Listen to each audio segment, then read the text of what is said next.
দুইটা ভাই ভাই আমার দুইটা একটা ভাই একটা বোন এতিম হইছে। আমরা আমার বাবার হত্যার বিচার চাই। পুরান ঢাকার প্রাণকেন্দ্রে স্যার সলিমুল্লাহ মেডিকেল কলেজ হাসপাতালের চত্বরে বুধবার বিকেলে যা ঘটেছে তা কোনো সিনেমার দৃশ্য নয়, এটি আমাদের সমাজের এক নির্মম বাস্তবতা। লালচাঁদ মিয়া ওরফে সোহাগ একজন ভাঙ্গারি ব্যবসায়ী, একজন ভাই, একজন স্বামী, একজন বাবা। ব্যবসায়ী সোহাগ থেকে 50% ব্যবসার শেয়ার চেয়েছিলেন টিটু মহিন, কিন্তু সোহাগ তা দিতে রাজি হননি। এরপর বলেছে ব্যবসা থেকে একটা লাভের অংশ তাদেরকে চাঁদা হিসেবে দেওয়ার জন্য, তাতেও রাজি হননি ব্যবসায়ী সোহাগ। মহিন, টিটু সবাই সোহাগের পরিচিত ছিল।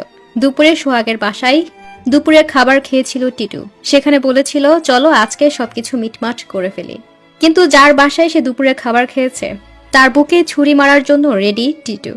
সোহাগকে তার বন্ধুরা মিটফোর্ড রোডে দেখা করতে বলে। এরপরই ঘটে হত্যাকাণ্ড। সোহাগকে মেরে তার লাশের উপরে বুনো উল্লাস করেছে টিটু, মহিন ও অন্যান্যরা। তাকে হাসপাতালে ডেকে নিয়ে যাওয়া হয়, উদ্দেশ্য ছিল মিটমাট।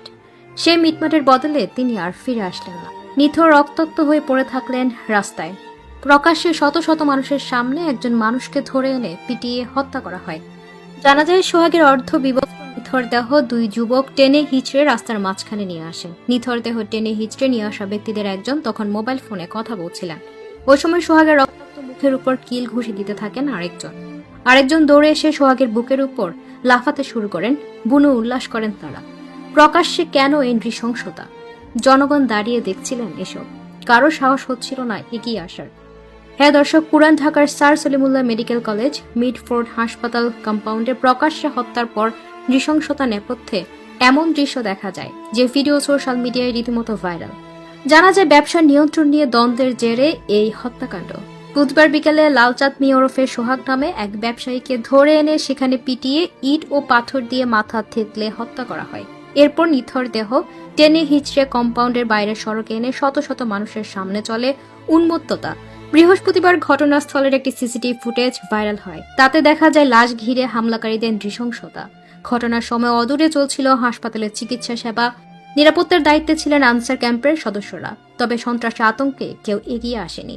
পরে সোহাগকে যখন হাসপাতালের জরুরি বিভাগে নেওয়া হয় তখন চিকিৎসক জানান আগেই মারা গেছেন তিনি।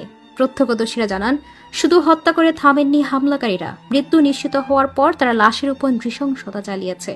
রক্তাক্ত নিথর দেহ রাস্তার মাঝখানে ফেলে তার উপর দাঁড়িয়ে উন্মত্ত উল্লাস করেছে তারা।